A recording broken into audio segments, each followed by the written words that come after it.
రాష్ట్రంలో మళ్ళీ పార్లమెంట్ ఎన్నికల వేడి రాజుకుంది. ఈ సందర్భంలో అత్యంత అందరికి ఆసక్తిగా ఉన్నటువంటి ఏదైతే నియోజకవర్గం ఉందో అది కరీంనగర్. అక్కడ సంబంధించి ఇప్పటికే 3 పార్టీల నుంచి కూడా అభ్యర్థులు దాదాపుగా ఖరారైపోయినట్టే. అంటే కాంగ్రెస్ నుంచి ఇంతవరకు కొంచెం ఊగిసలాడుతున్నా కూడా ఇటు బీఆర్ఎస్, అటు బీజేపీకి సంబంధించిన క్యాండిడేట్లు రెడీ అయిపోయిండ్రు. అయితే గతంలో అక్కడ సిట్టింగ్ ఎంపీగా ఉన్నటువంటి రాష్ట్ర బీజేపీ అధ్యక్షుడిగా పనిచేసినటువంటి బండి సంజయ్ పనితీరు ఏ విధంగా ఉందో, అక్కడ స్థానికంగా ఉన్నటువంటి కరీంనగర్ సంబంధించినటువంటి ఒక యువకుడు మనతో ఉన్నారు. ఆయనతోని అడిగి మాట్లాడదాం. అడిగి తెలుసుకుందాం అసలు ఏంది? బండి సంజయ్‌కి మళ్ళొకసారి కరీంనగర్ ప్రజలు ఎందుకు ఓట్లేయాలి? అసలు ఆయన అక్కడ చేసిన డెవలప్‌మెంట్ ఏందని కూడా అడుగుదాం. చెప్తాం. ఏం పేరు నీ పేరు? నమస్తే అన్న. నా పేరు వెంకటేష్. కరీంనగర్. కరీంనగర్. హ్మ్. టౌనా లేకపోతే బయటనా? Town local. ఏంది మరి మీ ఎంపీ మొత్తం డెవలప్ విరగదీసినట్టుగా అక్కడ గట్టిగా. మొత్తం బంగారు కడెం వెళ్తుంది అక్కడ కరీంనగర్‌ల. అంతేనా? హ్మ్. మొత్తం సెంట్రల్ నుంచి తీసుకొచ్చి ఫండ్స్ అంతా తెస్తే మొత్తం అంతా అదే అంట కదా! మొత్తం రోడ్లు. నియోజకవర్గానికి 50,000 కోట్లు ఇచ్చిండే బండి సంజయ్. హ్మ్. మొత్తం మొత్తం ఎట్లా అంటే బంగారు పూత పూసిండు. మొత్తం రోడ్లకు. మొత్తం రోడ్లకు వేసిండు. మొత్తం ఆయనకు అన్ని ఆఫీసులకిగ హ్మ్. గవర్నమెంట్‌కి సంబంధించిన హ్మ్. అన్నిటికి. అంటే ఏది ఎన్ని ఒక 1,00,00,000 తీసుకొచ్చిండా కరీంనగర్‌కు? మినిమమ్ ఒక 5,00,000 కోట్లు కావచ్చు దగ్గర దగ్గర. హ్మ్. హ్మ్. ఎట్లా ఉంది మరి 5,00,000 కోట్లతో? 5,00,000 కోట్లు మొత్తం మెరుస్తుంది. గోడలు, ఇండ్లు, మన రోడ్లు, భవనాలు, హ్మ్. గుళ్ళు, దేవాలయాలు. ఓకే. చాలా మొత్తం డెవలప్ అయితుంది. హ్మ్. అందరూ గూడా ఇట్లా బయటికి నడుస్తుంటే గూడా మా కరీంనగర్ జిల్లాలో మట్టి గూడా తాకుతలేదు ఆయన ఆ! చేసిన పనికి. అంటే మొత్తం పైనంగానే ఇట్లా మొత్తం ఇట్లా గట్టిగా. గాల్లో కూడా భూమి నడుస్తున్నాం గానీ మట్టి కనబడతలేదు మాకు. ఆయన మరి చేసిన డెవలపింగ్ ఇంత చూస్తే. అభివృద్ధి చేసినావు కాబట్టి ఈసారి ఖచ్చితంగా మరి మళ్ళొకసారి రెండోసారి గెలిపిస్తావు అన్నట్టు మరి. ఈ కుల్లా ముచ్చట చెప్పాలంటే ఆ! అసలు వాడు ఎంపీ ఎట్లా నాకు అర్థమైతలేదు ముచ్చట. ప్రజలు ఓట్లేస్తే అయిండు. ఎట్లేసిండే? ప్రజలు ఎట్లేస్తారు? మామూలుగా బ్యాలెట్‌లో రాజకీయం ఏసినట్టే ఏస్తారు కదా! రాజకీయం చేసిండా? ఎట్లా? ఏ లెక్క ప్రకారం చేసిండు? కళ్ళు రాజకీయం కాదు ఏదైనా కూడా గెలుపు గెలిపే. హ్మ్. సమాజంలో గెలుపు గెలిపే. ఎలక్షన్‌లు రేపనంగా కళ్ళు తిరిగి కింద పడిపోతానా? మరి ఈ అది యాక్షనా? అది కూడా ఎలక్షన్‌లో ఒక భాగమేనేమో. ఆయన పబ్లిసిటీ స్టంట్‌లో అదొక భాగం కావచ్చేమో. అంటే హాస్పిటల్‌కి పోయినాక మినిమమ్ మీకు తెలిసి ఉంటది. చిన్నగా ఎండకు పోతాం. అవును. ఇట్లా కళ్ళు తిరిగి కింద పడిపోతాం. అవును. మినిమమ్ ఎంత టైంలో మనం కవర్ అయితాం? ఇక డిపెండ్స్ ఆన్ అది తిరిగి మనం పడ్డ నేను తిరిగి ఆయన ఎన్ని చుట్లు తిరిగినాం దాని మీద ఆధారపడి ఉంటది. నేను అదే సమయంలో అదే కరీంనగర్‌లో ఉన్నా. ఆ! మినిమమ్ నాకు తెలిసి సాయంత్రం నాకు లెక్క ప్రకారం అయితే సాయంత్రం 5 గంటలకు పడిపోతే 5, 15 నిమిషాలకు లేచి నడుస్తుండే ఆయన. హ్మ్. అయిపోయింది. బ్లడ్ క్లాట్ అయింది. హ్మ్. మెదడు ఖరాబ్ అయింది. హ్మ్. కోమాలోకెళ్ళిపోయిండు. హ్మ్. బండి సంజయ్ చచ్చిపోతుండు. హ్మ్. అరే గెలిపించుకోవాలి. ఆ! అరే చచ్చిపోయినోడిని ఎందుకు గెలిపించుకుంటారండి? అట్లనే చచ్చిపోయేటట్టున్నాడు గెలిపించుకోవాలి అరే. కొంచెం సింపతియా? సింపతి అని హ్మ్. ఇది.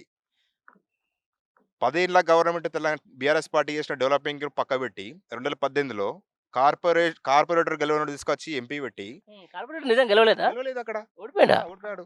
అవునా? తీసుకొచ్చి ఇది మన బోయినపల్లి వినోద్ కుమార్ గారు ఉంటారక్కడ. హ్మ్. నేను హ్మ్. పార్టీ గురించి చెప్తలేను వాస్తవానికి. హ్మ్. ఆయన చేసిన డెవలపింగ్ 2004కెళ్ళి నాకు తెలిసుంటది. అదే. 2004, 8, నేనదే అంటున్నా. 14, 2000 18 అప్పుడు ఆయన ఎంపీగా ఉన్నప్పుడే అంత డెవలప్‌మెంట్ చేసిండు. ప్రభుత్వంలో ఉన్నాడు. రాష్ట్ర బీజేపీకి అధ్యక్షుడిగా ఉన్నాడు. మరి ఎందుకింత సెటైరికల్ చేస్తున్నావు ఆయన ఆయన మీద ఏం నువ్వు? లేదే గుళ్ళు, దేవుళ్ళు, జై శ్రీరామ్, హ్మ్. శివం అదే నడుస్తుందిప్పుడు. మొత్తం అదే. ఆయన బొట్టు, హ్మ్. అయోధ్య రామ మందిరం, అక్షింతలు హ్మ్. ఇదొకటి. అక్షింతలు ఎట్లా అంటే బండి సంజయ్ ఇంట్లోనే కలుపుతా. మర్చిపోయినా వచ్చినాయా నీకు అక్షింతలు?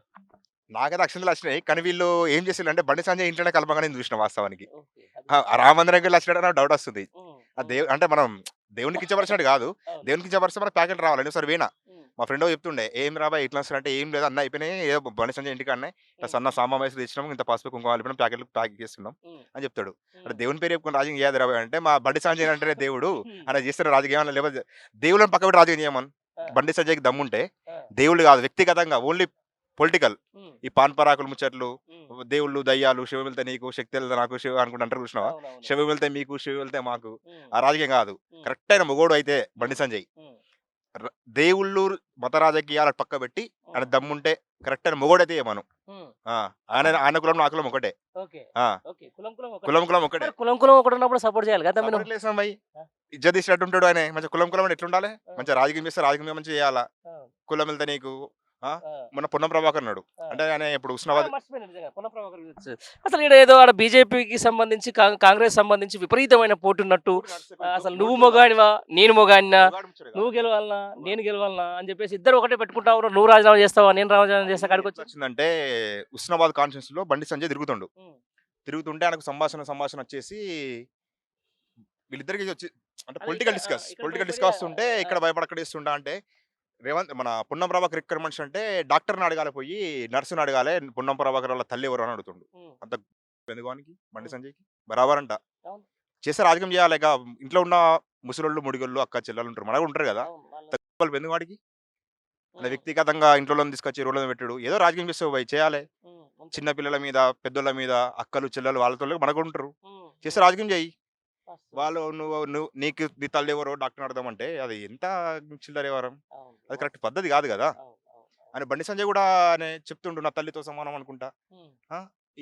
బండి సంజయ్ అంటాడు తల్లితో సమానం అన్న మాట తర్వాత నేను తల్లితో సమానం బిడ్డతో సమానం అది లెక్కన. అది సంథింగ్ ఇక్కడ ఎలకొర్తి మండలంలో అన్నాడు వచ్చి అక్కడ. ఉమ్, ఆ, అంటే పొన్న ప్రభాకర్ కూడా వాస్తవానికి ఆయన ఎమ్మెల్యేగా ఓడిపోయిండు ఉమ్, కరీంనగర్లో, ఎంపీగా ఓడిపోయిండు. ఉమ్, ఏదో ఆయన గీత కార్మి అంటే గీత కలిసి ఆ కర్మగాలో ఉస్మానియా నియోజకవర్గంలో 45-50 ఓట్లు ఉన్నాయి. ఉమ్, కరీంనగర్లో ఎమ్మెల్యేగా ఓడిపోయినోడు, ఎంపీగా ఓడిపోయినోడు, ఉస్మానాబాద్కి వచ్చి ఉమ్, ఎమ్మెల్యే గెలిచిండు. అవును, అది రాజకీయంగా పరంగా కావచ్చు, అది అవును, వ్యక్తిగతంగా కావచ్చు, కులపరంగా కావచ్చు. అవును, అసొంటోని మీద ఇట్లా వ్యక్తిగతంగా మనం దూషణ చేయొద్దు వాస్తవానికి. అవును, రాజకీయం చేయాలా. అవును, అవును. అది విషయం. ఎట్లా మరి ఈసారి మళ్ళీ కూడా అదే స్ట్రాటజీ తోటి బండి సంజయ్ గెలిపిస్తారా మరి? బండి సంజయ్కి ఈసారి కార్పొరేషన్లో ఒక కరీంనగర్ కార్పొరేషన్ ఉంటుంది. ఉమ్, అక్కడ కార్పొరేటర్ ఉంటుంది కదా. ఉమ్. కార్పొరేటర్కి వచ్చే ఓట్లు వస్తే ఇక ఆడే మగోడు. అంతేనా?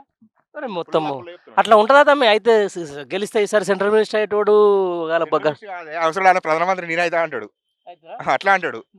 కనీసం రాష్ట్ర అధ్యక్షుని పదవినే కాపాడుకోలేకపోయిండు ఎట్లా అవుతాడు మరి? నోటి దూలనే అది.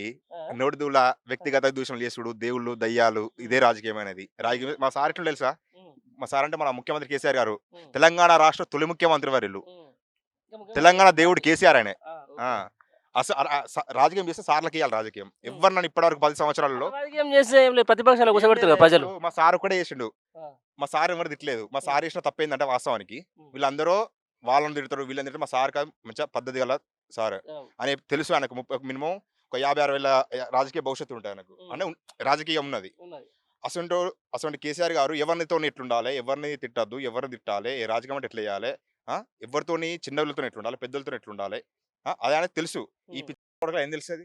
అది కూడా వాస్తవం. ఓ నీ అమ్మ వీళ్ళు చిన్న చిన్న వాడు కార్పొరేటర్ గెలవడం కూడా ఎంపీ అయిన తర్వాత వాళ్ళకి ఎట్లా అంతేనా? పదవికి విలువ లేదు. పదవి విలేకుండదు.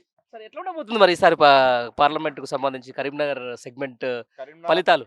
కరీంనగర్లో తెలంగాణ రాష్ట్ర ప్రణాళిక సంఘం ఉపాధ్యక్షులు మాజీ ఎంపీ బోయినపల్లి వినోద్ కుమార్ గారు 150,000 మెజార్టీతో గెలుస్తున్నారు 100%. నేను మళ్ళీ వస్తాను నీ బరాబరి చెప్తున్నా మీకు. బరాబరి ఇక్కడ తీసుకుందాం మనం. నీ దగ్గరకు వస్తా మరి పక్క 150,000 కనీసం 1,50,000 మెజార్టీతో బోయినపల్లి వినోద్ కుమార్ గారు ఎంపీగా గెలుస్తున్నారు. తెలంగాణ రాష్ట్రంలో 17 సీట్లు మేము గెలుస్తున్నాం బీఆర్ఎస్ పార్టీ. Okay, right. నీ కాన్ఫిడెన్స్ అట్నే ఉంచుకో. Right. ఆ తర్వాత ఎలక్షన్లు అయిపోతుంది మాట్లాడదాం. 100%.